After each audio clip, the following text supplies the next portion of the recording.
Bonjour. À plusieurs centaines de kilomètres de Moscou, au sud-ouest, en allant vers la Biélorussie, se trouve un monastère qui a été, pour l'orthodoxie, véritablement une bénédiction. C'est le monastère d'Optina. Il a été fondé, en tout cas dans ce qu'il a fait, dans cette grâce qu'il a donnée à l'Église orthodoxe, au début du XIXe siècle. Et ce sont les soviétiques qui ont détruit sa tradition, en massacrant ses moines, en les dispersant, en les laissant mourir dans la misère. Ce monastère d'Optina est responsable véritablement d'une école de pères spirituels. Ça veut dire que se sont suivis des frères qui savaient se transmettre le secret pour diriger les hommes, qu'ils soient moines ou qu'ils soient simples laïcs, pour les diriger peu à peu, étape par étape, avec sagesse, vers l'union à Dieu sur terre, en vue de l'union à Dieu pour la vie éternelle. Ce monastère, au début, a été fondé sur l'impulsion d'un évêque, et c'est Saint Moïse d'Optina, l'un des premiers pères abbés, qui a été l'auteur, lui qui était un grand bâtisseur, de la construction de l'hôtellerie, des bâtiments conventuels. Voici un peu à quoi ressemble, sur une carte postale qui date du XIXe siècle, ce grand domaine clôturé du monastère d'Optina. Cette tradition de père spirituel n'était pas seulement, comme on le voit en Occident, à partir de quelques docteurs de l'Église qui savaient élaborer la doctrine de la croissance vers Dieu. Je pense par exemple à Sainte Thérèse d'Avila, à Saint Jean de la Croix. Non, c'était une vraie école pratique. Je veux dire par là que les pères, lorsqu'ils entraient, parfois devenaient les aides, les portiers, on peut dire, de la cellule d'un père spirituel, d'un starets, comme on dit dans la région. Et ils apprenaient sur le terrain, ils étaient peu à peu ordonnés prêtres, ils prenaient peu à peu la direction spirituelle à la place de leur maître qui devenait de plus en plus âgé, et quelquefois, au bout de 30 ans d'apprentissage comme cela, ils devenaient à leur tour le starets officiel, ou parmi les starets officiels qui étaient logés près de l'hôtellerie, et les gens venaient pour recevoir des conseils. À la fin du XXe siècle, lorsque le communisme s'est écroulé, eh bien, le synode de Moscou en a canonisé près de 10 qui tous étaient de haute qualité. Eh bien, c'est de l'un d'entre eux dont je voudrais parler, le dernier dans la tradition, celui qui est considéré comme martyr à cause de ce qu'il a subi, comme horreur, comme malheur, par le pouvoir soviétique. Il s'appelle Saint Nicolas d'Optina, en russe Saint Nikon. Mais on peut le dire véritablement, c'est un véritable serviteur obéissant au Seigneur. Et voici son histoire. Nicolas Belaïev est né le 26 septembre 1888 à Moscou. Il fait partie d'une famille riche, des familles de marchands, mais une famille pieuse, une famille qui garde précieusement la foi orthodoxe. Il fait partie d'une fratrie importante, et les parents qui vraiment veulent que leurs enfants ne soient pas contaminés par le courant qu'on voit dans l'intelligentsia à Moscou se développer sous l'influence de l'Occident, un courant un peu détaché de la religion que les nobles prennent parfois pour une superstition. Les parents décident de lui donner la meilleure éducation possible. Ils aiment leurs enfants. Ils veulent véritablement les élever dans la foi et parfois dans la maison. Voici que un prêtre célèbre de Moscou vient les voir, le futur Saint Jean de Kronstadt. D'ailleurs, quand ce petit garçon va naître, Nicolas, au nom et en l'honneur de Saint Nicolas de Myre, le grand Saint Nicolas, celui qu'on vénère jusqu'en Occident, il laissera une petite carte, un mot avec une photographie signée et datée et qui dit 1888, année de naissance de votre fils Nicolas.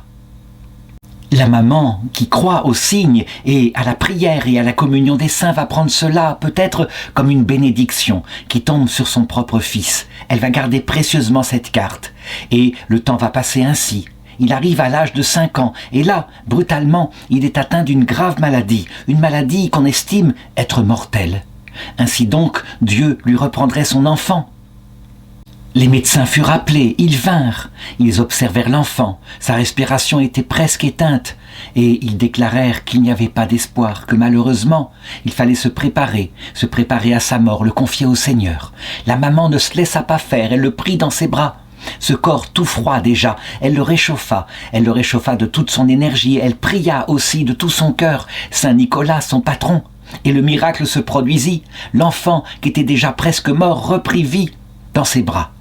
Plus tard, ce qui s'était passé là allait marquer le père spirituel, celui qui allait être le maître des novices de Saint Nicolas, à savoir le Staretz Barzanufle, qui serait canonisé lui aussi parmi tous les saints Staretz de l'abbaye d'Optina. Il dira manifestement que ce miracle de résurrection quelque part était un signe que Dieu voulait que Nicolas reste sur terre pour une mission particulière. Et c'est vrai, on peut le penser ainsi, puisque finalement, que nous soyons sur terre un certain temps ou que nous mourions jeunes, la vie de toute façon est passagère, mais il est vrai que certains d'entre nous, Dieu leur assigne une mission particulière pour être témoins de quelque chose. Il faut se souvenir de cette histoire de Saint Nicolas de Myre, puisque, quelque part, finalement, la vie de ce petit garçon par la suite sera un peu à l'image de celle de Saint Nicolas, qui lui non plus n'est pas mort martyr, je veux dire exécuté, décapité par les Romains. Non, loin de là. Il est mort, il est considéré comme martyr parce que il a fait tellement de prison, dans la misère, dans les poux, dans la saleté, que, véritablement, on le considère comme tel. Il était évêque de Myre. Il était jeune, dans sa jeunesse il avait distribué ses biens aux pauvres, il essayait de vraiment s'occuper des pauvres. Il avait été persécuté à l'époque de la persécution de Dioclétien, et quand il avait été relâché, il avait avec surprise trouvé son église reconstruite, rebâtie, lui qui était parti ainsi en exil dans la misère et qui avait connu l'angoisse, alors que tout était en phase de destruction. Il aurait été intéressant de demander à Saint Nicolas si on avait pu, si, dans le coma qu'il avait vécu, il avait pénétré dans l'autre monde, s'il avait vu des choses. Je pense qu'il aurait répondu non, c'était pas si net. Mais de fait, à partir de là, on va le voir se comporter de plus en plus pieusement, mais finalement, ne pas être le plus pieux. C'est son petit frère qui, lui, va véritablement le premier penser à la vie monastique.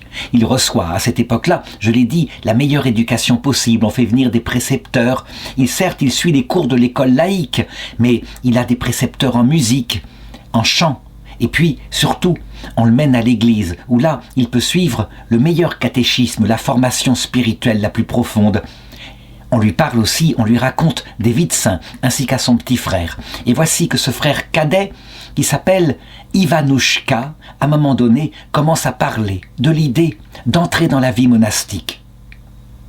Le grand frère, Nicolas, qui n'y avait pas pensé jusqu'ici, se met à l'imiter et on les voit tous les deux qui commencent à vivre dans leur maison, un peu à la façon des moines.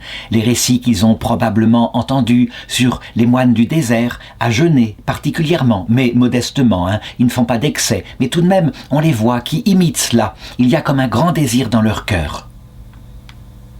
Le temps passe, ils deviennent tous les deux adolescents et le désir qu'ils ont cultivé lorsqu'ils étaient enfants s'est fortifié de plus en plus. Ils sont sûrs, ils entreront dans un monastère, reste à savoir lequel. Eh bien, très curieusement et de manière très amusante, ils mettent ainsi sur la table tous les noms des grands monastères qui sont connus dans le secteur.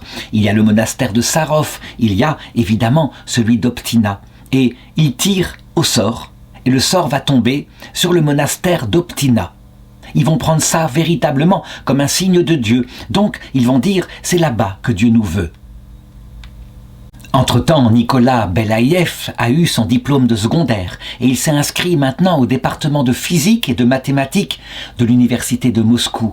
Il travaille, il le fait sérieusement, mais manifestement sa tête est déjà ailleurs et son cœur, il n'a qu'une chose en tête. Essayer d'apprendre et de se former de plus en plus, comme il le peut, à la théologie, apprendre des choses et se préparer à partir au monastère. D'ailleurs, ils ne vont pas attendre leurs 20 ans, puisque le 11 février 1907, Nicolas et Ivan vont annoncer à leur mère qu'ils voudraient avoir leur bénédiction, sa bénédiction, pour pouvoir partir maintenant au monastère et se consacrer à Dieu. La maman, qui s'appelle Vera Levrentinievna, va bénir ses deux fils avec une petite croix en cuivre, leur donner sa bénédiction et vraiment leur dire que c'est pour elle une grande joie de pouvoir donner deux de ses fils à Dieu. Nicolas, qui entre ainsi maintenant dans le chemin qui va être celui d'adulte, gardera toute sa vie cette petite croix en cuivre, quels que soient les malheurs qui lui arriveront, il la gardera jusqu'à sa mort. Et c'est ainsi qu'un mois et demi plus tard, le 24 février 1907, le jour de la découverte de la tête de Jean-Baptiste, les frères partent et arrivent au monastère d'Optina. Et là, ils sont chaleureusement accueillis par un des pères spirituels du monastère, le starets Barzanufle, qui sera canonisé plus tard, dont je vais raconter la vie un peu après. Il va avoir un rôle très important dans l'histoire de Nicolas. Et celui-ci, particulièrement, va se lier avec Nicolas, bien que Ivan, évidemment, est aussi un jeune moine, tout à fait fervent, mais Nicolas va devenir un peu comme son âme, sa double âme, dans une communion spirituelle qu'on appelle le lien de parenté spirituelle. Ils sont en communion, ces deux-là, et probablement que ça vient de Dieu. Saint Barzanuf d'Optina n'est pas n'importe qui. C'est un ancien colonel de l'armée du tsar. Il n'a pas eu la vocation au début. Il est même monté dans les grades. Mais à un moment donné, suite à une grave maladie, il a fait une sorte d'arrêt cardiaque. Il est passé dans l'autre monde. Il a vu l'autre monde. Quand il est sorti de cette expérience proche de la mort, il n'a eu plus qu'une idée, aller au principal, à l'essentiel. Il a donné sa démission de l'armée, contre l'avis du tsar évidemment, mais rien n'y a fait. Et c'est ainsi qu'il est entré au monastère d'Optina. Et là-bas, peu à peu, il a été ordonné prêtre, puis il est devenu l'abbé par élection. Étant donné qu'il avait des contacts auprès de Moscou, c'était véritablement un don que les frères ne pouvaient que lui faire. Il a veillé sur le monastère et donc c'est lui, étant abbé, l'égoumène comme on dit, qu'a accueilli les deux frères. Évidemment, il ne leur cache pas que, d'abord, ils devront regarder, puis devenir novices, qu'ils devront apprendre à obéir, qu'ils devront apprendre ainsi, dans les mains d'un père maître des novices, toutes les règles de la vie monastique, mais que lui particulièrement s'occupera d'eux aussi. Et donc le 9 décembre 1907, le jour de la fête de l'icône de la Mère de Dieu qui s'appelle Joie inattendue, les deux frères Belaïev furent admis au monastère et s'installèrent. On les mit dès le départ, non seulement dans un enseignement reçu par un ancien, mais aussi dans diverses obédiences, divers travaux qu'ils devaient faire. Et il leur était bien indiqué qu'ils ne devaient pas au début faire autre chose que d'obéir, de se fondre un peu ainsi dans le moule de la vie monastique. On voyait Nicolas qui accomplissait avec enthousiasme et joie tout ce qui lui était imposé comme obédience. Il travaille successivement, par exemple à pelleter la neige, à porter le bois de chauffage, à faire la vaisselle, balayer le sol. À l'église, il sert d'assistant au sacristain. Il travaille au jardin pour porter le fumier, bêcher, planter, bref, tous les travaux manuels. Et curieusement, celui qui avait la vocation apparemment la plus profonde, son frère Ivan, quant à lui, eh bien, il va commencer à caler quelque part sur cette obéissance en particulier. Il faut dire que manifestement, la communion spirituelle entre Nicolas et le père abbé du monastère, Saint Barzanuf, est de plus en plus profonde. Celui-ci lui confie maintenant de plus en plus de tâches d'ordre spirituel à son service. Pourtant, en ce qui concerne Nicolas, bien qu'il ait été élevé avec une cuillère en argent dans la bouche, qu'il ait toujours été peu habitué aux travaux manuels, rien ne le rebute, il le fait avec enthousiasme, quoi qu'on lui confie. Eh bien, Saint Barzanuf va lui confier d'abord des tâches ecclésiastiques, puis, à un moment donné, il le nomme en 1908 bibliothécaire adjoint, et enfin, en octobre, il est nommé carrément son portier, quelque chose comme cela, son clerc. Il est déchargé de toutes ses obédiences à l'exception du chant et de la lecture. À quoi l'utilise Saint Barzanuf? Eh bien, simplement pour le grand courrier auquel il a à répondre. Les lettres sont reçues par des fils spirituels, elles sont en grand nombre. Eh bien, il est son secrétaire, il l'aide à répondre au courrier, d'une façon ou d'une autre. Leur communion est de plus en plus intense. Il va recevoir de lui des conseils spirituels très importants qu'il va noter. Il va commencer à tenir un journal à partir d'ici, et c'est ainsi qu'on a, bien, quelques-uns des enseignements de Saint Barzanuf. En 1908, il a maintenant 20 ans. Voici que Nicolas est nommé directeur de la lettre du starets, du père abbé, une lettre circulaire qu'il envoyait probablement à ses fils spirituels. C'est un rôle très important. Et finalement, en avril 1910, lui et son frère Ivan sont tonsurés dans le Riazophore. C'est le premier pas. On peut dire que, finalement, c'est comme si ils entraient dans un noviciat plus approfondi, ce qui correspondrait peut-être chez nous, latin, au premier vœu, au vœu temporaire. On lit dans le carnet spirituel de Saint Nicolas, on lit ce que lui a donné Saint Barzanuf. Il lui a dit « La tonsure dans le rhiazophore est d'une grande importance pour un moine. L'orientation et l'attitude que vous adoptez durant la période initiale de tonsure resteront les mêmes tout au long de votre vie. Vous devez acquérir ici les bonnes habitudes pour ne jamais perdre votre ferveur. » Et Saint Barzanuf parle aussi du salut. Il est bon d'être avec le Seigneur, et sur le Tabor, avec le Christ Sauveur, c'est peut-être encore mieux. Il faut aller au Tabor, mais n'oubliez jamais que le chemin pour y parvenir passe par le Golgotha. Il n'y a pas d'autre chemin. Qu'est-ce qu'il veut dire ? Eh bien, oui, il y a au terme du chemin la gloire, la lumière, la venue du Christ, mais il faut d'abord préparer son cœur. Et le chemin de la terre, c'est ça. C'est le chemin par la croix. On y apprend, à travers les événements de la vie, quels qu'ils soient, on y apprend ce qu'il faut pour se préparer à la sainte rencontre. À cette époque-là, eh bien, Ivan va finir par craquer, par ne pas demeurer dans la vie monastique. Il est dit qu'il ne parvint pas à développer l'humilité et la maîtrise de soi. Peut-être tout simplement que cette forme de vie, cette forme de consécration à Dieu ne lui convenait pas finalement. Passer ainsi par l'obéissance, ça allait bien quand il était jeune. Il n'a donc pas trahi. Plus tard, il est rentré à Moscou dès 1910. À cette époque-là, Saint Nicolas a 22 ans et il s'est marié à une sœur de la miséricorde. Il a oublié totalement cette vocation monastique, mais il a fait son chemin alors à partir de la vie de mariage. Nicolas, quant à lui, reste au monastère. Sa vocation est parfaitement intacte et il continue à tenir son journal. On y lit des réflexions comme celle-ci. « Oh, c'est la première fois que je vois un tel homme. Le père Barzanuf est vraiment un grand moine. J'en suis de plus en plus convaincu. Pour moi, le passé, c'est le monde et le présent, c'est l'ermitage. Et je remercie Dieu, je me sens vraiment bien ici, paisible, sans aucun chagrin. Si les frères me tentent parfois, eh bien, ça passe vite. Il ne me perturbe pas particulièrement. En fait, il remarque ici simplement que on croit souvent que c'est un paradis pur qu'une vie monastique avec les autres novices, mais en fait on rentre dans le monastère avec toutes les conséquences du péché originel. Il y a des tensions entre les moines, ça ne peut pas être autrement. Mais c'est pareil dans les monastères féminins, où là, parfois, c'est peut-être pire. Il peut y avoir des tensions qui sont sous-jacentes. Parce que les sœurs, leur défaut, si on peut dire, c'est qu'elles voient tout, elles repèrent tout et elles se souviennent de tout. Nous sommes hommes, elles sont femmes, c'est complémentaire. Bref, il continue, il dit « Je crois que le Seigneur me console, désireux de me montrer la douceur de la vie monastique. Rien ne me trouble et je ne désire rien de mieux. Je commence à comprendre les paroles du Père Barzanuf. Comment pouvons-nous te remercier, Seigneur, de nous avoir arrachés au monde et amenés ici ?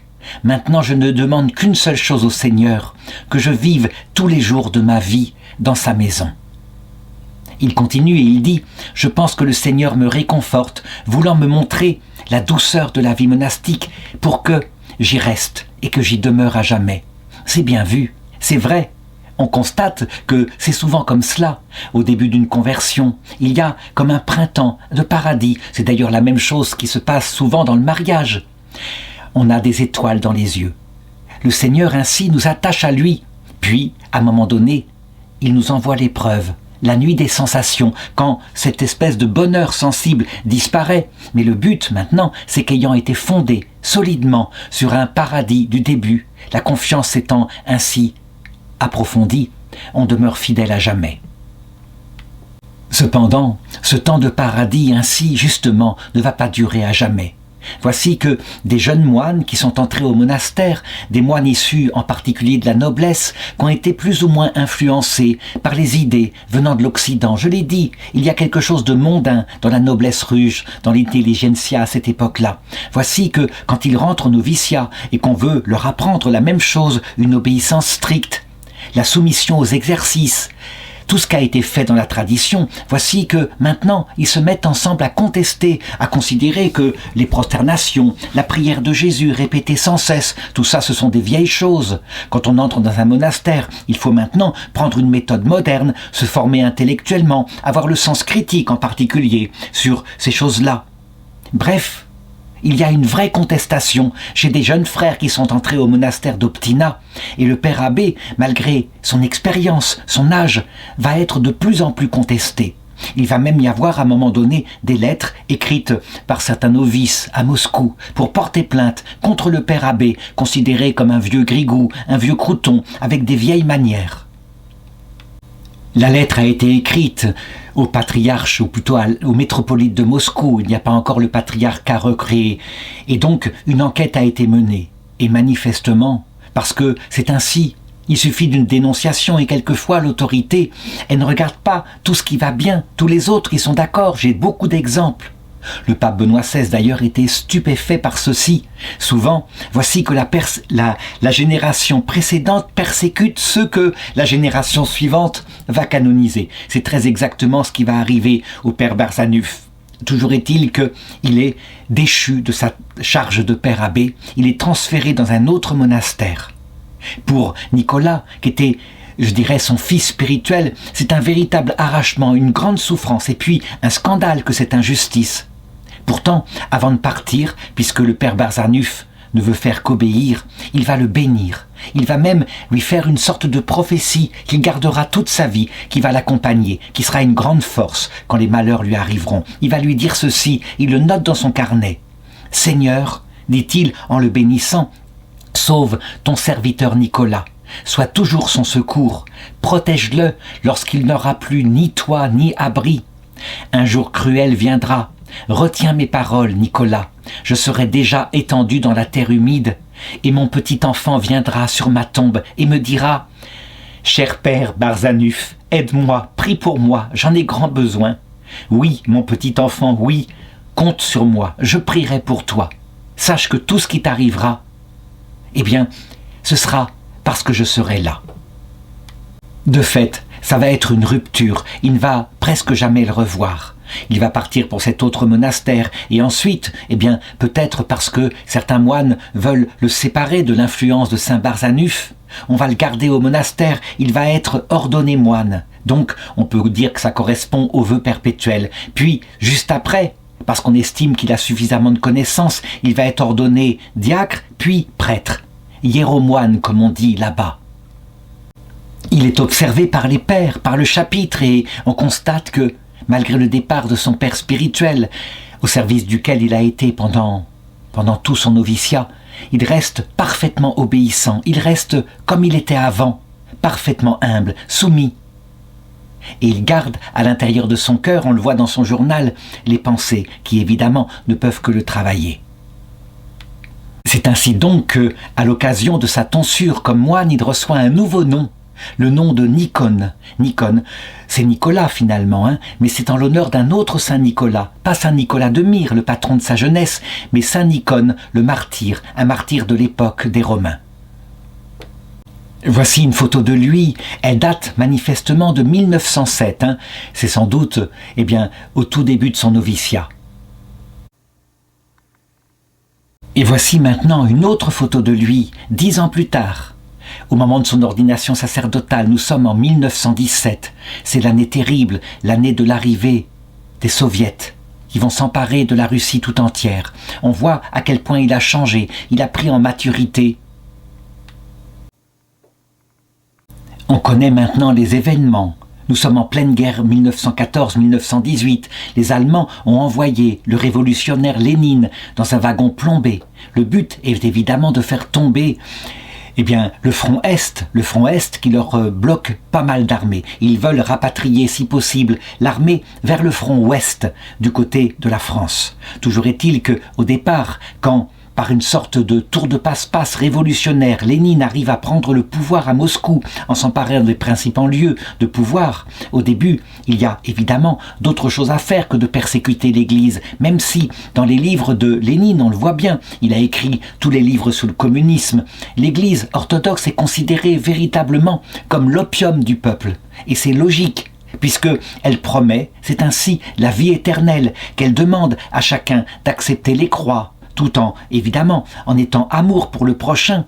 N'empêche qu'elle empêche la révolution, elle empêche de créer ici-bas le paradis dont rêvent les communistes, un paradis d'égalité, là où il n'y a plus de misère parce que les biens sont partagés à équivalence.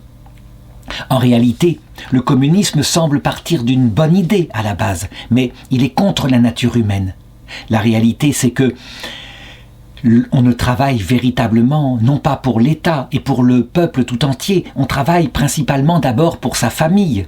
Et on estime que si on travaille davantage, alors on doit avoir davantage de mérite. On aime travailler et accumuler des biens pour que ses enfants en héritent. Et ça, ce n'est pas du tout envisagé dans les écrits de Lénine. Eh bien, ce manque de connaissance de la nature humaine fait que le communisme va être une sorte d'idéologie qui espère changer la nature humaine. Comme si elle pouvait être changée, comme s'il n'y avait pas des choses qui sont inscrites à l'intérieur de notre façon d'être. Mais, parce que les communistes sont persuadés que leur théorie est scientifique, qu'ils feront une nouvelle humanité, cette idéologie, ils vont l'exalter si haut comme un nouveau Dieu, un Dieu laïque, un Dieu millénariste, pour un paradis terrestre à jamais, que les hommes et les individus qui leur semblent résister, ils vont les persécuter, les massacrer. Donc au début, 1917, on ne s'occupe pas trop de l'Église, mais dès que, je dirais, les triomphes des communistes, de l'armée rouge en particulier, sont de plus en plus importants, alors ils vont se mettre à persécuter les monastères. Ils vont d'abord prétendre qu'il faut confisquer les richesses qu'ils ont indûment accumulées en manipulant le peuple. Et les richesses servent en fait à payer les efforts militaires qu'il y a. Puis, peu à peu, ils vont menacer de fermer les monastères, de chasser les moines.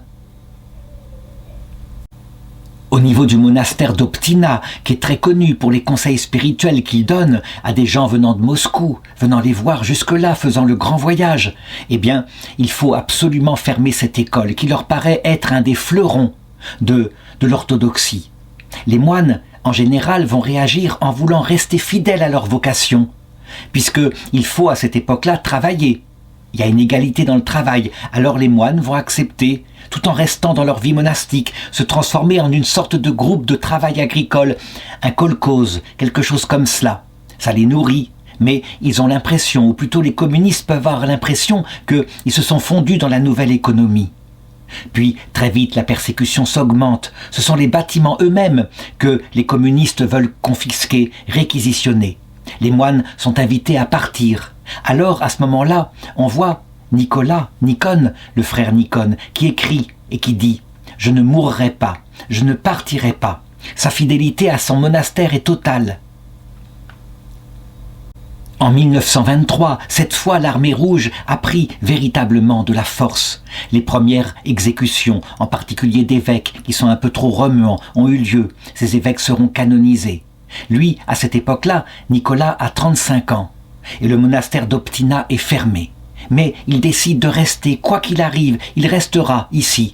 Les bâtiments ne sont plus entretenus, certains tombent en ruine déjà. Et le dernier archimandrite, l'abbé Isaac II, eh bien, il bénit Nicolas avant de partir lui-même. Il le bénit et il lui dit « Je vous bénis pour votre service et l'accueil que vous continuerez de faire ici pour les confessions. » Il le bénit en lui disant « Vous serez donc, pour le moment, avant que la peine revienne, le dernier des pères spirituels d'Optina. Je vous confie tous ceux que les pères ne peuvent plus suivre puisque ça leur est interdit. Suivez-les. » Et c'est ce qu'il va faire. Les Russes, ou plutôt les Soviétiques, se montrent maintenant menaçants. Le monastère féminin lui-même est fermé, la petite communauté qui était à côté. Mais beaucoup de sœurs restent ici, elles restent aux alentours, avec le père Nicolas qui leur donne le sacrement, les sacrements de la confession, le sacrement de l'Eucharistie. 15 frères sont réquisitionnés pour être employés de musées et comme gardiens de certaines propriétés, tandis que les autres sont carrément invités à disparaître, à retourner dans leur famille. Ils sont chassés, ils doivent aller où ils peuvent. Alors, avec une telle bénédiction, le père Nikon va se montrer à la hauteur de la tâche. Il va garder cela vraiment comme une mission qui lui a été donnée par Dieu. On le voit donc, il reste ici dans le monastère, il reçoit, il répond à des lettres. Bref, il joue le rôle de ce que faisait le monastère avant lui, alors que finalement, il est l'un des seuls qui demeure encore dans le monastère. Il s'occupe aussi de quelques petites affaires économiques qu'il peut y avoir. On a le journal intime d'une de ses filles spirituelles, la religieuse Ambrosia. En russe, ça se dit Oberusheva. Et elle écrit À cette époque-là, le père Nikon recevait encore des personnes qui venaient au monastère, qui étaient habituées à recevoir des conseils spirituels aux anciens starets, qui n'étaient plus là. Et lui, eh bien, il continuait leur office. La vie était devenue difficile. Il s'efforçait de toutes ses forces de préserver un petit reste de vie monastique dans Optina. Lui-même, tout seul, était là, qui chantait l'office, mais il n'y avait plus personne. À cette époque-là, l'un des derniers pères spirituels très âgés, saint Nectaire d'Optina, qui était en exil, ne pouvant plus recevoir ce qu'il suivait, il les dirigeait maintenant, ostensiblement, vers le père Nikon, au monastère d'Optina, en disant « Allez le voir ». Et lui, eh bien, au début, il trouvait que c'était évidemment un honneur trop grand qu'on lui faisait. Il était tellement jeune. Normalement, pour devenir père spirituel, il fallait une expérience de plusieurs dizaines d'années, avoir atteint peut-être 50 ans. Et lui, il avait à peine dépassé la trentaine. Donc, il fit ceci, il se référa tout le temps aux paroles des anciens pères, tels qu'ils avaient conseillé leurs fils spirituels, et il se contentait de reprendre les mêmes leçons. On peut le dire donc, comme le dernier père spirituel d'Optina, il a été un peu leur synthèse, il a pris tout ce qu'il y avait de bon dans ce qu'ils avaient enseigné, avec leur expérience. Je voudrais donner ici quelques conseils qu'on a pu retrouver dans les carnets de ces fils spirituels, quelques conseils qui sont véritablement cette marque de l'équilibre du monastère d'Optina. En particulier, par exemple, des conseils qu'ils donnent à des personnes qui sont dans le laïcat, un peu à la manière dont ferait chez nous un saint François de Sales, qui lui-même avait écrit un traité de la vraie dévotion, ou de la capacité à rester ainsi consacré à Dieu sans être dans le monde. Voici ce qu'il dit. Si tu es laïque, alors vis parmi les laïcs et accomplis les œuvres des laïcs. Et il expliquait très concrètement, je veux dire par là qu'il ne restait pas dans l'abstraction. Il disait, voilà, prenons un exemple. Une maman qui allaite son enfant, elle ne peut pas aller à l'église tous les jours. Et pour les offices ni lire de longues prières à la maison. Cela sèmerait la confusion dans la vie de famille et ce serait parfois même un péché. Si par exemple, en l'absence de sa mère, l'enfant était laissé à lui-même et se blessait ou faisait des bêtises en grandissant, ça n'irait pas du tout. Et donc, puisque sa vocation est d'être une maman, elle ne peut se départir complètement de ses biens personnels, elle doit garder une certaine richesse. C'est ainsi qu'est son devoir d'État, son pod vide, comme il écrit, car elle est tenue de subvenir aux besoins, à la nourriture de ses enfants. Elle a le devoir de plaire à Dieu par les actes qui lui sont naturels et qui sont ce devoir. Elle doit supporter patiemment les fardeaux de la vie familiale, prier et faire l'aumône selon ses forces. Ça veut dire sans priver ses enfants de ce qui leur est nécessaire. Si elle lui venait à l'idée de faire l'aumône exagérément au point que ses enfants manquaient, ce serait un péché. C'est un enseignement important. Il n'est pas de ces pères qui seraient un peu exaltés, qui n'auraient pas de bon sens et qui inviteraient des personnes à sortir de leurs conditions, à faire en dehors de leurs devoirs.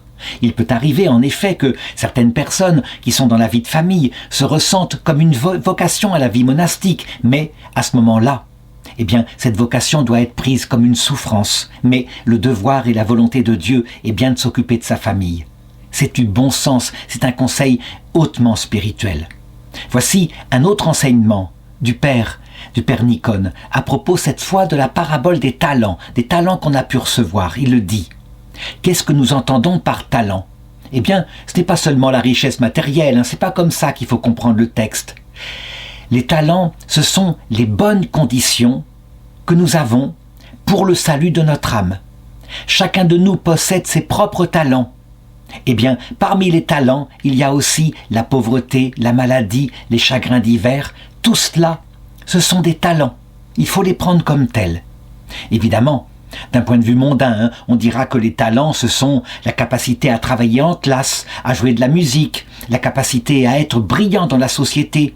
Et c'est vrai, il n'y a pas là de péché, ce sont des choses qui servent à créer sa vie dans la société. Mais le talent, tel que Dieu nous l'a donné, c'est tout ce qui sert pour la vie éternelle. On peut donc transformer ces aptitudes scolaires, musicales, en un talent pour le service du Seigneur, mais on peut aussi le transformer en une malédiction qui fait oublier le Seigneur. Évidemment, ça paraît curieux qu'on puisse ainsi décider que la souffrance, les malheurs dans sa vie sont des talents, de la parabole des talents. C'est quelque chose d'original, de nouveau, mais de particulièrement intéressant. D'ailleurs, il le développe. Il parle du chagrin, donc la douleur, la tristesse, toutes ces mauvaises passions. Comment peuvent-ils devenir des talents? Il écrit « Une vie sans chagrin est un signe de désapprobation divine. N'envions pas ceux qui vivent sans chagrin, car la fin et de leur absence de chagrin est douloureuse. Nous ne devons pas nous précipiter avec audace dans l'abîme du chagrin, le but n'est pas là, ce serait faire preuve d'orgueil et tenter Dieu quelque part. Mais lorsque le chagrin vient, spontanément, que nous ne pouvons pas l'arrêter, alors n'ayons pas peur. Ne pensez pas qu'il est le fruit du hasard ou des circonstances, non, il est vraiment permis par l'insondable volonté de Dieu. Le fruit de ces souffrances réside dans la purification de l'âme, de son état spirituel. Alors, ce chagrin, il faut s'en servir précieusement. Il n'existe pas, il n'y aura jamais d'endroit sur terre sans chagrin. Un endroit sans chagrin ne peut exister que dans le cœur, lorsque le Seigneur y est présent. Je l'ai dit, les conseils spirituels de Saint Nicone d'Optina sont de tellement haute qualité qu'ils abordent les mystères ultimes. Oui, la souffrance, c'est le mystère ultime. Celui qui comprend la souffrance, c'est qu'il a compris tout le reste. Nous le savons, cette souffrance, évidemment, elle prépare notre cœur pour la vie éternelle. Notre cœur acquiert ainsi des qualités que Jésus avait décrites dans ce passage très simple où il dit « Si le grain de blé que nous sommes ne meurt pas quand il est porté en terre, alors il reste seul. Mais s'il meurt, alors il porte beaucoup de fruits. » Oui, c'est très exactement cela. Je le dis toujours dans mes vidéos, je ne peux que le répéter tellement c'est central. Évidemment, il faut comprendre l'harmonie de tout cela. Pourquoi est-ce que la croix a une si grande importance? Il faut saisir que le but est de voir Dieu face à face dans l'autre monde et que, évidemment, pour voir Dieu qu'a révélé son cœur à la croix par Jésus-Christ, Jésus-Christ étant Dieu fait homme, un cœur infiniment amour mais aussi infiniment humble. Il est sorti de son cœur du sang, qui signifie l'amour, et de l'eau, qui signifie certainement la kénose, une sorte d'humilité immense à l'intérieur même de la Trinité, ou plutôt d'exaltation par chaque personne de la Trinité des autres personnes, au-dessus d'elle-même. Leur être est ainsi, pour voir un tel Dieu qui comblera notre cœur est fait pour lui. Et voilà pourquoi il a des désirs d'infini. On ne pourrait pas supporter si on ne mourait pas à soi-même un minimum. Voilà à quoi sert la préparation et la vie terrestre. Évidemment, il ne donne pas ces raisons éminemment théologiques, fondées sur la base, le principe de toute intelligence, qu'est la contemplation de Dieu, mais il en donne véritablement le chemin. Malgré tout, il finalise tout par la vie éternelle, et d'ailleurs, du coup, ça lui permet dans ses conseils spirituels de relativiser ce que nous estimons souvent être des biens essentiels. Par exemple, la vaine gloire, être honoré. Il montre ceci. Nous ne devrions pas nous vanter de la santé, de la beauté physique que nous pouvons avoir, ou de tout autre don de Dieu. Tout cela est terrestre et inconstant. La beauté va passer, comme la santé. Nous devons remercier le Seigneur, le remercier avec humilité, en reconnaissant notre indignité, et ne pas nous vanter de quoi que ce soit. Oui, le remercier quand on a reçu la beauté, mais quelquefois, par exemple, pour des jeunes filles très belles, ou des jeunes filles qui ont reçu comme don le fait de ne pas connaître de complexe ni d'angoisse quand elles sont jeunes. Quelquefois, prendre cela comme un risque de vanité. Et c'est vrai, les jeunes filles qui ont des épreuves, même dans l'adolescence, quelquefois deviennent plus sensibles, plus douces, plus attentives aux autres. Ce qui montre que là encore, la souffrance est formatrice. Et les conseils qu'il va donner à cette époque-là sont de grande richesse. Par exemple, quand on ressent de l'aversion pour un ennemi, quelque chose qui nous agace. Je l'ai dit, c'est une tentation souvent qu'il voit, en particulier chez les religieuses qu'il suit. L'agacement est une tentation très présente chez elles. Il le dit, lorsque vous ressentez de l'aversion, de la colère ou de l'irritation envers quelqu'un, alors priez pour lui particulièrement, qu'il soit coupable, qu'il vous ait agacé parce qu'il a fait une faute contre vous, ou qu'il soit innocent, qu'il vous agace simplement parce que sa manière d'être vous agace. Priez avec simplicité, comme le recommandent les saints pères. Sauve, Seigneur, et aie pitié de ton serviteur, et vous dites son nom, et aide-moi, pécheur, par ces saintes prières à l'aimer, parce qu'il est ton enfant. Cette prière apaisera votre cœur, même si ce n'est pas toujours immédiat. J'ai moi-même expérimenté cette manière de faire par rapport à quelques ennemis qui sont arrivés dans ma vie, et j'ai constaté que c'est vrai. Quand on se débarrasse ainsi du désir de vengeance, tout en sachant que la vengeance viendra, mais viendra-t-elle sur la terre ? Viendra-t-elle dans l'autre monde, la vengeance selon Dieu ? Ça veut dire la plus belle des vengeances qui soit, à savoir l'autre repentant qui, ayant compris qu'il a fait quelque chose de mal, évidemment, ne devient plus un ennemi, mais devient un ami. La vraie vengeance est là. La vengeance ne consiste pas à voir l'autre abaissé, écrasé, loin de là, même si l'abaissement, l'écrasement peuvent parfois servir pour quelqu'un qui est très orgueilleux, afin qu'il apprenne et qu'il soit sauvé. Dans tous ces conseils que donne le père Nikon, le dernier stareste d'Optina, on a véritablement la description de son âme. Par exemple, le fait qu'il priait toujours. Eh bien, il donne des conseils sur la prière qui sont exactement ce qu'il pratique lui-même. Il le dit. Seul, avec l'aide de Dieu, nous ne sommes pas capables de prier. Nous ne pouvons pas prier comme il le faudrait, et nous ne savons ni comment ni quoi prier. Ainsi donc, à tout moment, quoi que vous fassiez, que vous soyez assis, en train de marcher ou de travailler, dites dans votre cœur la prière de Jésus. Seigneur Jésus, Fils du Dieu vivant, prends pitié de moi, pauvre pécheur. Alors vous verrez, parce que vous vous mettez tout bas devant lui pour qu'il vienne vous aider, vous obtiendrez tout par la prière. Vous n'en êtes qu'au premier pas, vous ne l'avez pas encore gravi. Approchez-vous seulement et qu'il vous reste encore à franchir la porte, mais vous ne pourrez y accéder, quel que soit l'effort, sans l'aide de Dieu, qui viendra absolument certainement si vous vous faites tout petit et misérable devant lui. C'est pourquoi vous devez d'abord demander « Seigneur, ouvre-moi les portes de ta compassion. Seigneur, aie pitié de moi. » Lorsque vous êtes dans le chagrin ou le découragement ou dans une lourde tentation, répétez sans cesse ceci. Seigneur, épargne, sauve, aie pitié de ton serviteur. Et vous verrez, la tristesse sera apaisée. N'essayez pas de négliger votre prière, plutôt essayez de ne pas négliger votre prière, matin ou soir, quel que soit votre état de vie. Mais si vous la négligez pour une raison quelconque, surtout si c'est dû à des circonstances indépendantes de votre volonté, alors reprochez-vous humblement votre faiblesse.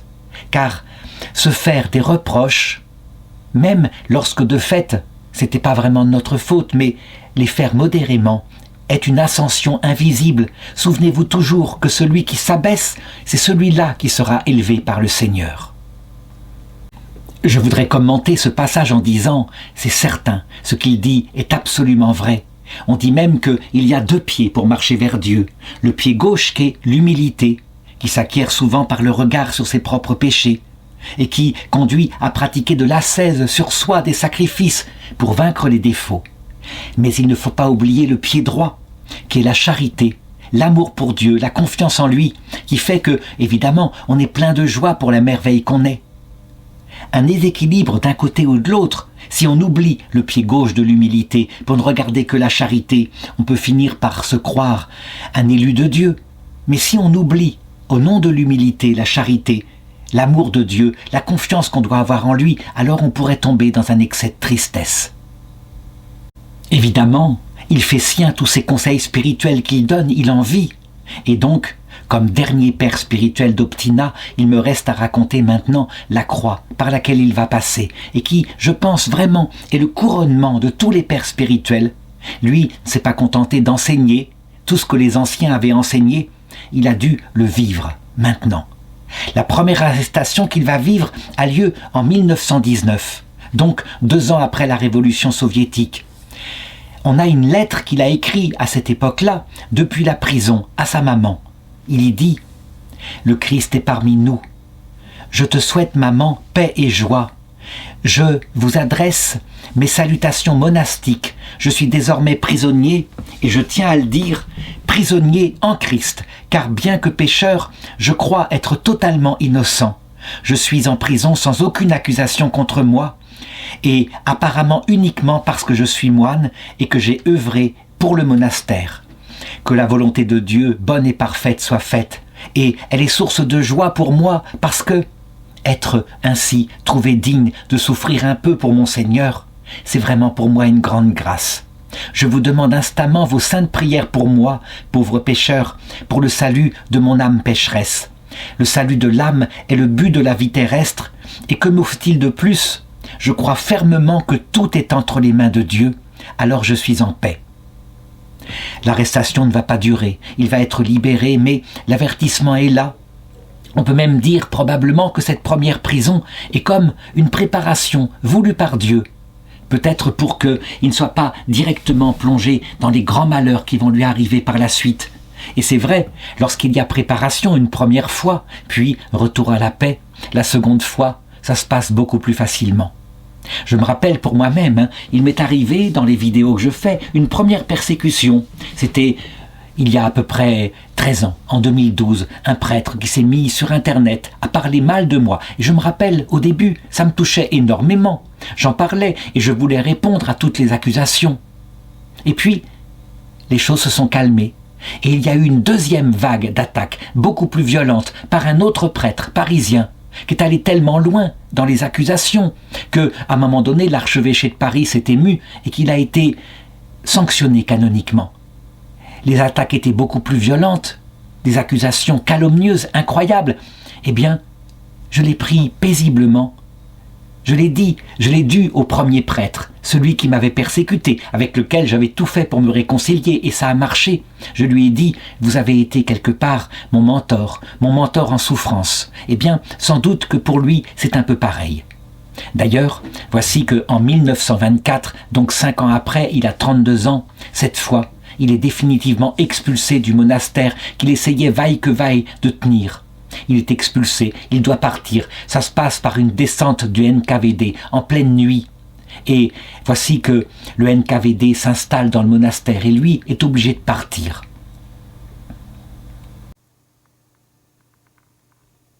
Il va rester 3 ans ainsi, devant habiter où il le peut, essayant de rendre service comme il le peut, gardant la réception à ses pères spirituels. Il tient un carnet, d'ailleurs, qu'il va remettre un peu plus tard à la sœur Ambrosia. Il va lui remettre, elle va le garder précieusement. Il sera publié plus tard sous le titre de Témoignages aux enfants spirituels. C'est l'œuvre, c'est toutes les notes et les conseils spirituels du hiéromoine Nikon. Évidemment, pendant ce temps, l'OGPU le surveille et voit bien qu'il continue ses activités monastiques et sa fidélité à sa vocation. Un dossier est établi à son nom, tout est noté, tous les noms. On veut l'accuser. Nous sommes maintenant en 1927. Voici que vont commencer bientôt les grandes purges, les quotas pour élimination, pour faire disparaître l'Église orthodoxe. Il est arrêté une deuxième fois dans l'affaire qui est citée ainsi. On veut organiser un procès, l'affaire du hiéromoine Nikon Bernaïev et autres complices qui font des activités anti-soviétiques. Donc, il est jugé et là, il est condamné à 3 ans de goulag. Manifestement, on n'a pas dû trouver énormément d'accusations. Pour la moindre chose, à une certaine époque, ce sera 10 ans de goulag, par exemple pour une mauvaise plaisanterie. Il est conduit dans un premier temps dans le nord et à cette époque-là, sa santé est encore bonne. On a un témoignage laissé par un prisonnier inconnu qui décrit à cette époque-là comment il est. Le père Nikon, à cette époque-là, semble être un homme en bonne santé. Il n'est pas maigre, avec des cheveux et une barbe châtain clair, de taille moyenne, au visage ouvert et agréable. Il est vêtu de l'habit monastique. Sa prudence, son équilibre et une certaine culture spirituelle particulière, celle du monastère d'Optina probablement, transparaissent dans sa vie, dans son comportement, ses paroles, son silence. Nous étions ensemble depuis Butyrka. Dans les wagons-cages, la prison de Leningrad, un autre wagon-cage sur des centaines de kilomètres, et enfin Kemperpunk, les baraquements, les conditions de vie exiguës, les punaises de lit, la maltraitance, le travail obligatoire et tout ce qui remplissait notre vie dans le goulag à cette époque-là. Nous avons tout vécu ensemble jusqu'à notre séparation. Comme l'a écrit la religieuse Ambrosia, dès que le père est arrivé, et qu'il en a eu l'occasion, il a envoyé une lettre en disant qu'ils étaient arrivés à Kem, sur les rives de la mer Blanche, qu'ils étaient initialement affectés au goulag de Solovki, mais à cause des tempêtes d'automne, le voyage vers Solovki était devenu impossible et donc il a finalement été laissé à Kem. En tout cas, on peut le dire, la sœur Ambrosia gardait précieusement toutes ces lettres, avec l'idée un jour de les faire connaître, si c'était possible. Voici quelques-uns des derniers conseils qu'il a pu donner. Par exemple, il écrit à quelques-uns de ses enfants spirituels. « Le Christ soit avec nous. Mes enfants, par la volonté de Dieu, nous devons nous séparer. Ainsi le Seigneur a jugé. Acceptons humblement et avec obéissance cette volonté de Dieu. Si quelqu'un souhaite que la douleur qui nous frappe soit pour notre propre bien, qu'il s'en prenne à lui-même et à personne d'autre. Endurons tout avec douceur et humilité. Tout est dans les mains de Dieu. Vous verrez, le Seigneur nous éclairera et ne nous abandonnera pas dans sa miséricorde. J'en suis arrivé à la conclusion que la douleur n'est rien d'autre que l'expérience de notre cœur lorsque quelque chose se produit contre notre désir, contre notre volonté propre. Et donc pour éviter que la douleur ne nous opprime douloureusement, nous devons renoncer à notre propre volonté et nous humilier devant Dieu en tout. Dieu désire notre salut et l'accomplit par des moyens que nous ne comprenons pas. Donc, nous devons nous abandonner à la volonté de Dieu. Et vous verrez, si vous faites cela, si vous savez que tout vient de Dieu et de Dieu seul, alors vous trouverez la paix dans votre âme et dans votre cœur affligé. Son conseil est quelque chose de fort, quelque chose que, effectivement, quand on lit par exemple dans l'Écriture le livre de Job, on voit bien que Job lui-même, dans les grandes souffrances qui lui arrivèrent, là qui venaient vraiment de Dieu, même si le démon avait sa part, il dit « Je n'ai pas péché » et donc il souffre énormément. Lui, il conseille simplement de dire « J'ai péché », même si nous n'avons pas commis de péché, parce que le péché, qu'est-ce que c'est finalement? N'est-ce pas un manque d'amour pour Dieu et un manque d'humilité? Je l'ai dit, si on comprend que le péché, en réalité, c'est quand notre cœur n'est pas prêt pour entrer directement maintenant dans la vision béatifique, telle qu'est Dieu dans sa Trinité, telle que Jésus l'a montré à la croix, alors nous pouvons tous nous considérer comme pécheurs, même lorsque légitimement nous avons certain attachement à quelque chose de comme notre gloire, mais modérément, notre argent qui nous sécurise modérément, le plaisir de la vie, même aimé modérément. Donc, il invite ainsi à se détacher de tout. Il a d'autres propos à propos de la souffrance qui sont très intéressants parce qu'il distingue deux souffrances. La souffrance que nous pouvons éviter, alors il faut l'éviter, il ne faut pas tenter Dieu. Et la souffrance que nous ne pouvons pas éviter, qui vient et qui doit s'imposer. Alors celle-là, il faut l'accepter. Et ce conseil, on le voit bien, il se comprend tout à fait. Si nous nous imposions des souffrances que nous pouvons éviter légitimement, est-ce que ce ne serait pas source d'orgueil et de fierté ainsi de souffrir volontairement pour le Seigneur? Donc ça ne produirait pas un fruit d'humilité. Mais si la souffrance qu'on ne peut pas éviter, nous en servons comme tremplin pour nous abaisser devant Dieu, alors oui, elle produit son effet de préparation du cœur à la venue du Christ.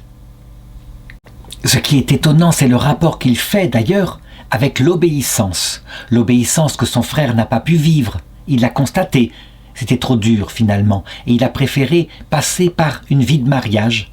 Mais je l'ai dit, la vie de mariage, finalement, c'est la même vocation au terme, la vocation de l'amour de Dieu. Eh bien, il dit de la même façon, il existe deux types d'obéissance. Une obéissance externe pour le moine, et celle-là, elle exige une soumission totale, l'accomplissement de chaque tâche que nous impose notre supérieur, notre higoumène, sans se poser de questions.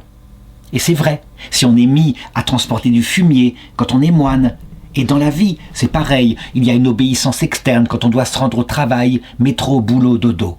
Là, on peut l'accepter. Mais il y a aussi, dit-il, l'obéissance interne. Et celle-là, elle concerne la vie intérieure, le rapport à Dieu, la façon dont nous vivons cette obéissance spirituellement. Et celle-là, évidemment, elle consiste à chercher à connaître Dieu. Rien de tel que de connaître Dieu, de connaître sa volonté pour la faire. Elle implique donc une grande intelligence. Elle se développe peu à peu dans un homme libre et là, c'est le rôle du père spirituel d'être présent. C'est lui qui va aider à se former à cette sainte obéissance, en particulier par les conseils spirituels. Il indique les lectures en particulier qui sont essentielles. La lecture de l'écriture, que les latins appellent la lectio divina, mais pas seulement, la lecture des pères du désert, mais des pères de l'Église aussi, qu'on appelle la patrologie. Il y a là tous les conseils accumulés, et on y apprend ainsi cette obéissance intérieure. J'en ai parlé au long de cette vidéo, en parlant du but de tout cela, l'acquisition du Saint-Esprit, la formation du cœur dans l'amour et l'humilité, c'est ça l'obéissance intérieure. Quant à lui, à cette époque-là, sans doute à cause du travail, de la mauvaise nourriture, voici que la croix va venir sur son âme, une croix terrible, l'une des plus terribles qu'on ne puisse imaginer. Une de celles que a vécu notre docteur de l'Église à nous, Sainte Thérèse de l'Enfant Jésus, la même, la tuberculose. En effet, avant son départ, alors qu'il doit être envoyé dans le nord à Solovski, voici qu'il se met à tousser, à cracher du sang, et le médecin diagnostique une grave tuberculose pulmonaire, et donc il lui demande de solliciter un changement de lieu d'exil. Il ne faut pas qu'il parte ainsi vers le nord, il n'y survivrait pas, il faut qu'il reste dans la région plus au sud, où le climat est plus sain, vers Moscou. Et donc, parce qu'il est habitué à obéir, eh bien Saint Nicole consulte le moine d'Optima, le père Agapi, qui est exilé avec lui, et celui lui indique que oui, il faut qu'il fasse comme ça. Le médecin lui a conseillé de faire cela, qu'il ne s'impose pas une croix plus grande, sinon il tenterait Dieu, qu'il fasse l'application de ce qu'il a dit. La souffrance qu'il peut éviter, qu'il l'évite. Et donc, il va faire sa demande au médecin, demande d'être déporté. C'est ainsi que la reste de son exil, son dernier exil, il va le passer dans cette région-là.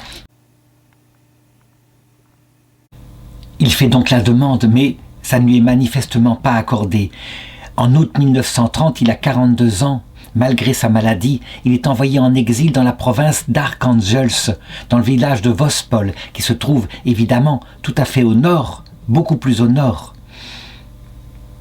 Cette région va être, on peut le dire, son dernier exil, la dernière étape de son chemin de croix. Il y va avec cette maladie qui prend son poumon et qui provoque peu à peu une sorte d'étouffement, un affaiblissement de tout son être.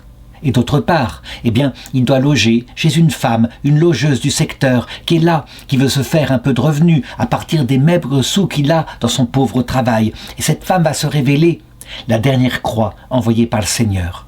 En effet, elle est presque démoniaque, acariâtre. Quand elle apprend qu'il est prêtre, elle ne fait que le mépriser, elle se moque de la religion. Vraiment, elle va être une persécutrice ultime, presque, certains diront, envoyée par le démon. Où est la haine? Où est la douceur de la femme? Elle n'est pas là du tout. Lui constate l'attitude de cette femme qui le traite comme un esclave quelque part, et dans le mépris total, au point que, véritablement, on peut le dire, il a sans doute analysé spirituellement la présence de cette femme comme étant une sorte d'incarnation du rôle de Satan, Satan dans sa violence contre ceux qui essayent d'être fidèles à l'Esprit de Dieu. Il y a vraiment une parabole ici. On le dit bien, veillez, soyez attentifs, c'est Saint Pierre qui le dit, car le diable, comme un lion rugissant, est prêt à se précipiter sur vous pour faire tomber. Elle le met en grande tentation, d'autant plus que, à un moment donné, quand elle apprend qu'il est atteint par cette maladie, la tuberculose, qui est une maladie contagieuse, immédiatement, sans même attendre, nous sommes en plein hiver, elle prend ses affaires, elle les jette à la rue, il est expulsé de son logement, il se retrouve ainsi, dans le froid. Fort heureusement, des gens miséricordieux du Seigneur qui savent qu'il y a là, dans le secteur, un autre hiérodiacre, un autre diacre, un diacre venant du monastère d'Optina, le hiérodiacre Pierre, qui est lui-même malade. Eh bien, il va venir le chercher, comme il le peut. Il va prendre ses affaires, il va l'emmener, mourant, dans le village de Valdo-Kurché, près de Kozlovo, à 3 kilomètres de ce village. C'est une marche presque épuisante qu'elle a dû faire. Il arrive là-bas, il est obligé de s'aliter et il le constate, on a les témoignages. Il reste totalement paisible, souriant, avec cette même bonté, fidèle à ses vœux. Il a décidé de tout endurer, il endure tout. Évidemment, il faut trouver quelqu'un pour le garder comme malade, pour l'accompagner vers sa mort, la mort qui est évidente. Et donc, voici que le père Pierre trouve une religieuse, qui a été la fille spirituelle du père Nicone, la religieuse Irina. Elle s'appelle de nom de famille Bobkova. Par la suite, elle deviendra une moniale selon le grand schéma. Ça veut dire qu'elle se consacrera à Dieu totalement dans la vie de prière, suivant les conseils de son père spirituel. Elle vient lui rendre visite et elle témoigne. Elle le trouve totalement affaibli. Il est cloué au lit et surtout, il est couvert de parasites, des poux, des puces de lit, toutes sortes de choses, un état de souffrance indicible. Et pourtant, il est là, paisiblement, il continue de prier, il continue de lire les Saintes Écritures et il répond encore à des lettres. Il va donc donner ainsi, dans cet état de crucifixion horrible, il va donner ses derniers conseils spirituels. Voici quelques réponses, vraiment, qui me semble-t-il sont le couronnement de toute la sainte sagesse d'Optina.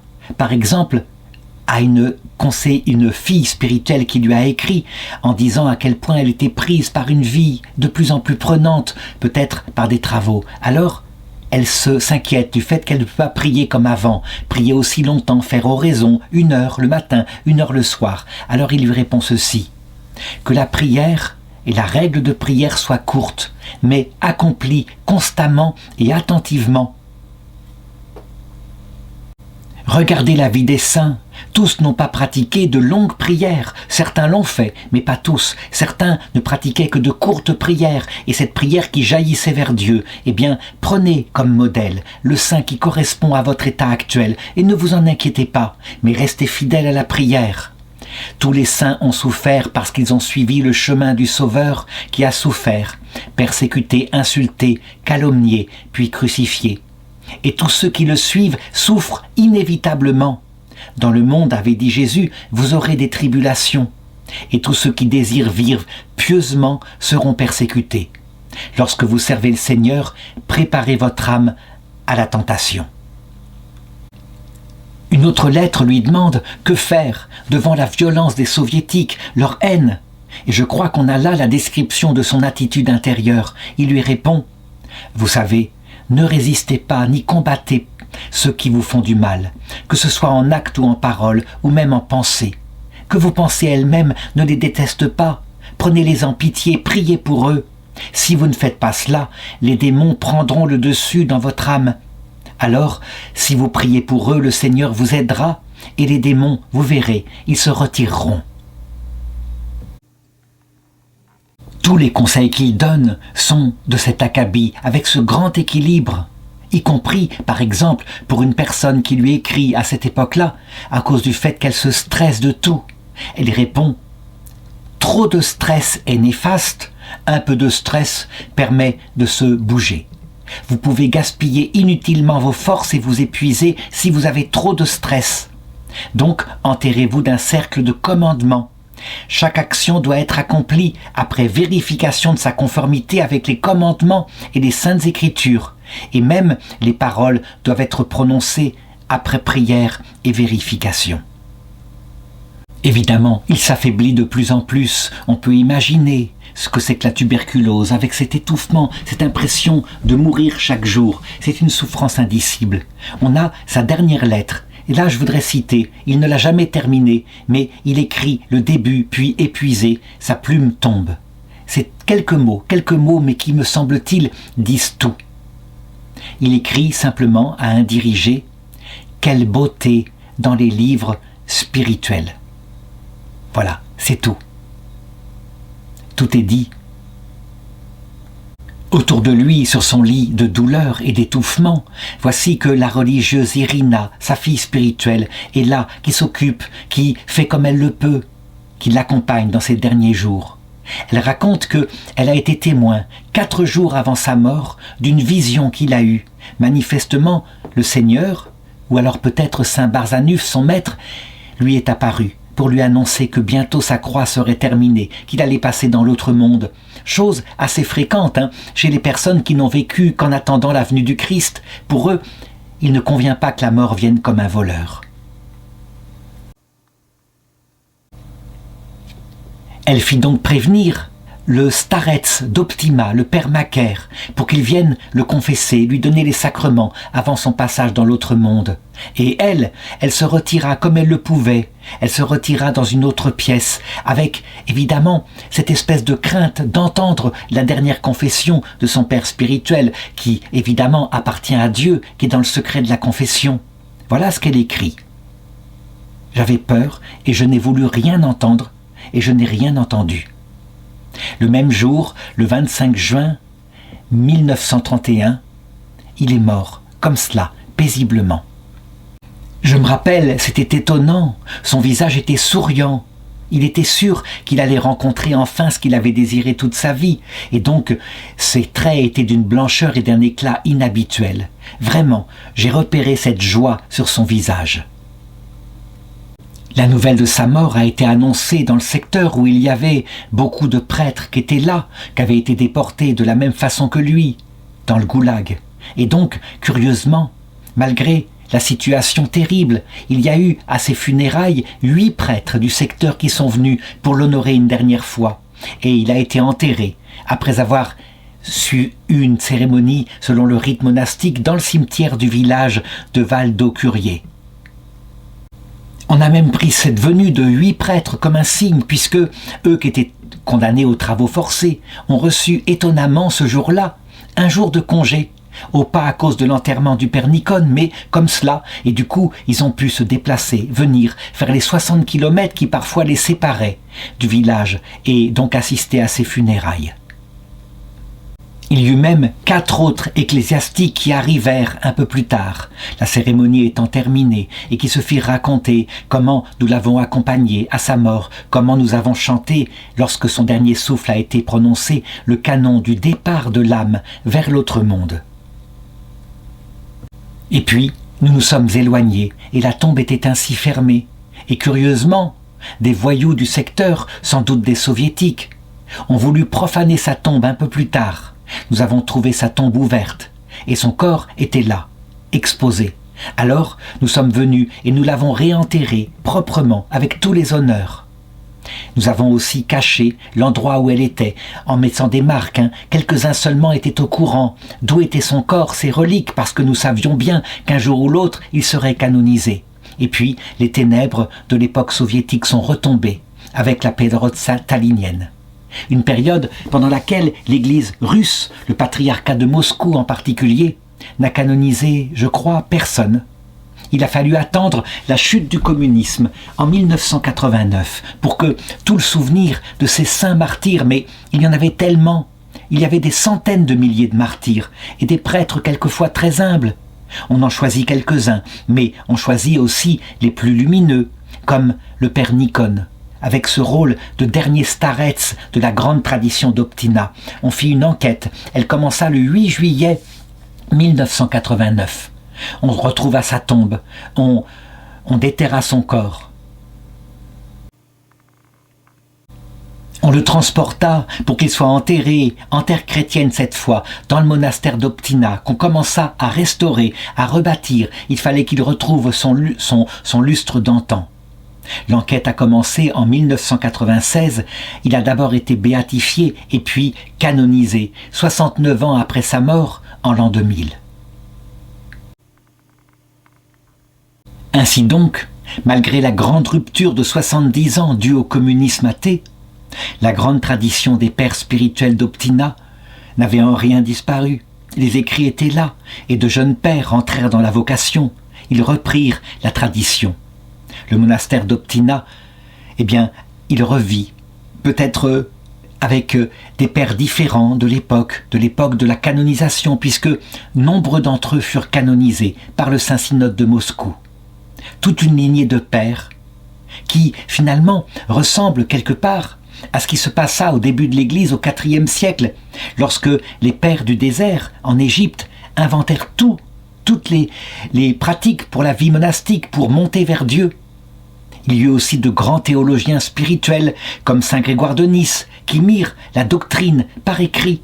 Le monastère d'Optina, en Russie, c'est un peu la même chose, avec, au terme, comme couronnement, le martyre de saint Nicone d'Optina.